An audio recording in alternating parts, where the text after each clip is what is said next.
Welcome to the AFR Saints channel, where we provide you daily content on your favorite team, the New Orleans Saints. Do us a favor and hit that subscribe button. Be sure to leave your comments below and smash that like button.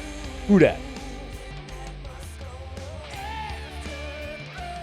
Mike Triplett, neworleans.football with us now. How are you, man? Doing great. How are you? I wish I had a voice, but all things considered. Oh, no, what happened? It's not important in your line of work. Well, I yelled and screamed like an ass for 8 minutes when I learned Nick Saban retired. And it was so worth it, though, Mike. I'll be a meme and a GIF for the rest of my life, and I don't even care because it was so worth it. But, man, I am on the struggle bus today. I was trying to get You left it. What did you do? You left it all in the microphone? In the studio. Believe me, it was not just in the microphone. It was all over the studio. I'm surprised you haven't seen it on Twitter. Just search, you'll find it. Hey, the touchdown, the scandalous touchdown heard around the world. Oh my gosh. What was your take? One last take. What you got? Yeah, well, I can't completely dismiss it. I have a feeling as time goes on, it's not going to be a lingering story. I had a couple of takes. I had the one take that this incident alone, I actually would argue I think something like this could have happened under Sean Payton. I mean, we saw Michael Thomas hide a cell phone in the goalpost with his teammates. We saw them pretending to pee on the Falcons logo. If any of them had asked Sean Payton's permission to do those things, he would have said no, and they would have been, quote-unquote, defying their coach. But I'm also not going to dismiss it as nothing because it is the latest in a series of indications that we've gotten both in our faces and off the record and behind the scenes that the respect level is not that high for Dennis Allen. And it's something that he's working to overcome, and it's something that might lead to, personnel changes this offseason, that he has not quite captured the authority and the respect. And frankly, you have to win to get that. And we know for sure that he hasn't won enough here, too. So, is it possible to fix that respect level? You got to win. You got to win. I've used I borrowed it from a colleague, that suggested he has the respect level of a substitute teacher, which is, sounds dismissive and insulting, and it is in effect, but it's still an authority figure, and the good kids in class still do their homework and turn their homework in and don't get in trouble, and a few other people know they can goof off. We saw this team still thrive no matter what that respect level is. They have a lot of guys in the locker room take a lot of pride in what they do. Coaches and players alike told some of the young players that they weren't working hard enough. They weren't studying hard enough. They weren't meeting the standard enough, and they got to be tougher. And they won 4 of their last 5 games. And people like DeMario Davis and Cam Jordan and Eric McCoy and James Hurst and older guys and younger guys like Rashid Shaheed and A.T. Perry and Chris Olave, they're still leaving it all out on the field. So this is not a lost locker room. It's not a mutiny type of locker room. But you got to earn it. You got to earn it by winning and having success. You got to prove to everyone that it works. The answer to this question is going to be both, but I want you to go more layered and tell me which is more. The struggles this year, was it the players or the coaches? Both. I know the answer is both. I would say this. I would say everybody looking at the Saints and being like 7-10 and 9-8 is unacceptable, and these aren't my Saints, and who can tolerate mediocrity? How dare anyone tolerate mediocrity? I just defy you not to tell me that in 2020, when you were looking at 42-year-old Drew Brees or however old he was, that everyone didn't believe when Drew Brees retires and if Sean Payton ever leaves and if these salary cap issues come home to roost, this is not going to be a great team. And they're not a great team. I think they have absolutely underachieved. I think Dennis Allen has underachieved. I think Pete Carmichael has underachieved. But I don't think they're working with top 10 elite NFL roster in the first place. We've talked a lot about Derek Carr. I think he's finally looked like what we expected him to be, I think, over the last month of the season. but nobody thought he was going to be a top 10 quarterback. We were hoping he'd be right in that next tier. And a lot of these guys who've been all pros, Pro Bowlers, have been getting older and getting injured. Michael Thomas and Ryan Ramczyk and, Demario Davis, Cam Jordan. These guys aren't first, second team all pros anymore. So I think it's absolutely very fairly a combination of both. So, and Mike Triplett's our guest on Twitter at Mike Triplett, neworleans.football. Chat's brought to you by Benny's Car Wash.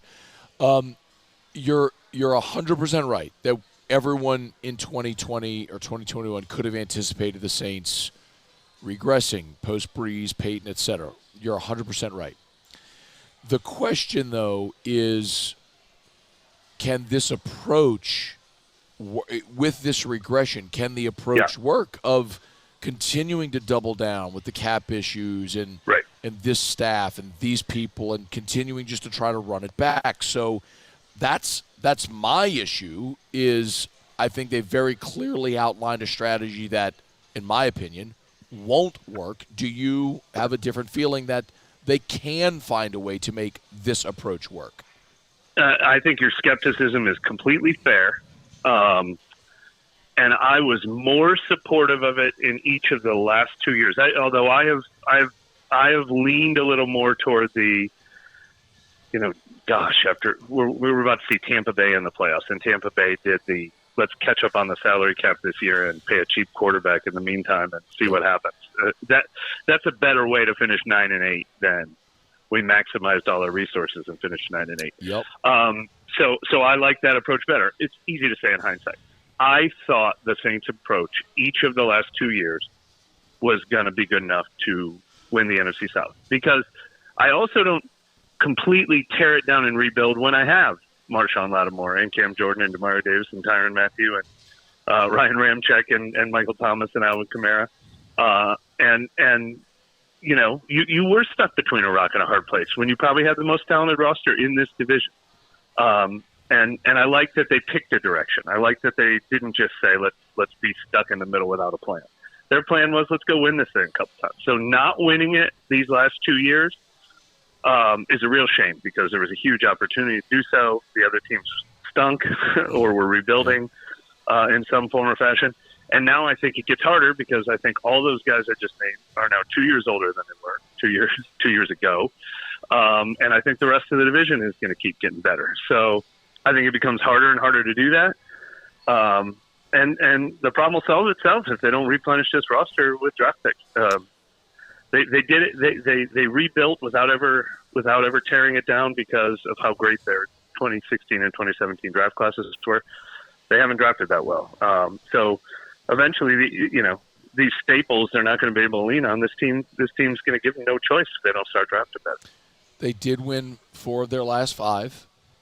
They did go from 7 wins to 9 wins. Are those material signs of progress, or is that a product of you beat 4 bad teams at the end of the year and you won 9 games against the worst schedule you've ever had? Yes, I think the 2020 they were pretty similar teams. I was going to say I think the one that just happened probably was a little better. I think that 4-1 stretch was something to really applaud. I'm not going to say get excited about, but I think it's a legitimate 4-1 stretch, because the NFL stinks. Like, every team in the NFL is playing, 3 or 4 lousy teams a month now. There's like 3 good teams, and then everyone else is 8-9 and 9-8. So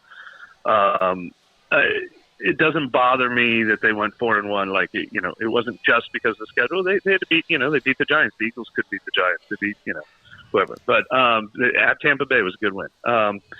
But obviously got creamed by the Rams and outclassed, and they're not in that class. So I'm not going to give them too much credit, but I'm going to count it as 4-1 because it's pretty mediocre NFL. And what you want from your teams is to beat the bad teams, because you're going to get 7 or 8 of them. They're going to get 7 or 8 of them next year too. You want to be able to beat those teams, so you get credit when you do. But yeah, you can put a little asterisk next to it, since it's one of the easiest schedules they ever had. It's a team that should have won 10 or 11 games and flex their muscle on that schedule instead of just getting by with it. At Mike Triplett is where you find him on Twitter, neworleans.football. A couple more for you, Mike. So they go into this offseason prematurely again, now 3 straight years without making the playoffs. No team year to year is exactly the same. There's always going to be players one year that aren't back. Who are some of those guys that we're anticipating either won't be re-signed, will be cap casualties, could retire? Any names you're anticipating won't be back next year? That's an excellent plug for the article I just published today, where I went through all of them. I went through all the decisions that they have to make. I spelled out the money ramifications. I spelled out the football ramifications, and here's everyone they have to make decisions on. And so the good news is, even though they're $80 million over the cap, we've covered this team long enough that we could all take a pencil and a sheet of paper out and be the first one to raise their hand and say, done. It took me 8 players to get under the cap. And if I went through 18 players, I've got them $40 million under the cap. It can be done. That's not going to be a hurdle to them competing this year. And the even better news is their list of free agents. It's not like, oh, that guy's a free agent. Shoot, they're going to have to franchise tag him. No, like they're all under contract. Michael Thomas is not under contract. Andrews Pete is not under contract. Jameis Winston is not under contract. Then you get into like Zach Vaughn, Isaac Yadam, but they could afford to bring back every player on their team if they wanted to. Obviously, though, it's football decisions that we're talking about. Do they want to trade Marshawn Lattimore? We saw them rework his contract to set it up for a possible trade. That's something they're definitely going to explore this offseason. Michael Thomas is going to be back. There's bigger issues at play than can they afford him? Does he want to be back? Do they want him back? Do they want to consider anything with these older players? I don't know how much trade value you get. I expect we'll see Alvin Kamara, Demario Davis, Taysom Hill, Cameron Jordan, Tyrann Mathieu, Marcus May. I expect we'll see them all back, but maybe they have to talk to them about pay cuts because they're going to start thinking about some of the things that we were talking about before. But those are kind of the major ones. If they do move on from Ryan Ramczyk, I should have mentioned Ryan Ramczyk because of the health issue. He's going to be.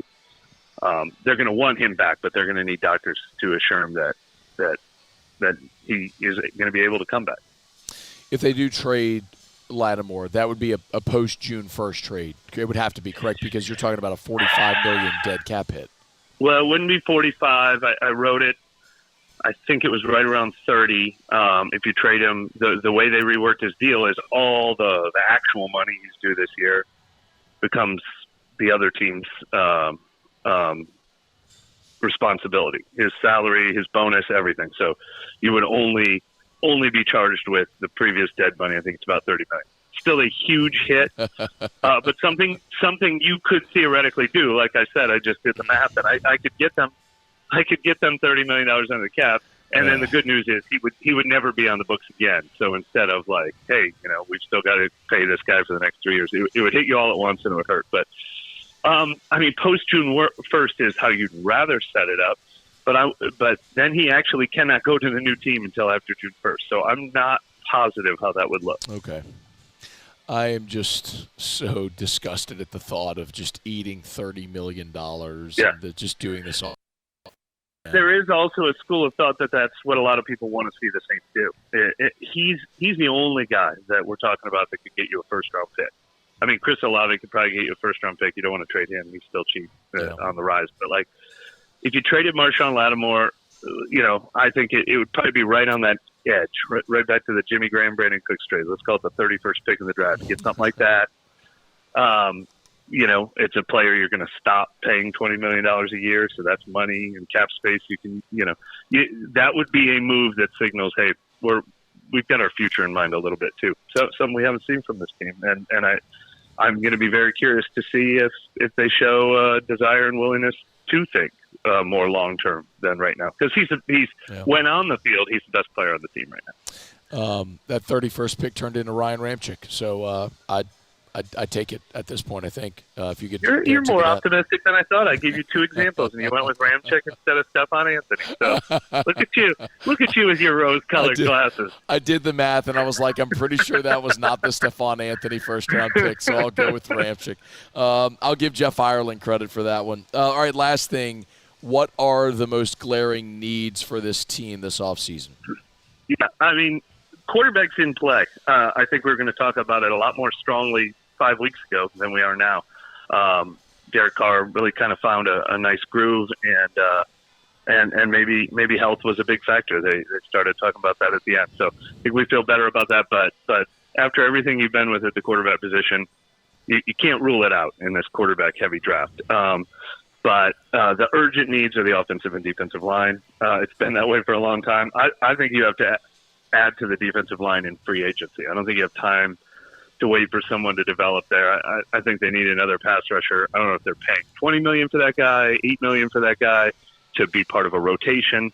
But I think you have to add to that. And then I think you need to add to the left side of the line in the draft, because you could bring back Andrews Pete and James Hurst, but those aren't long-term solutions. No matter what Trevor Penning is, he's going to need someone to play next to, even if he earns a starting job.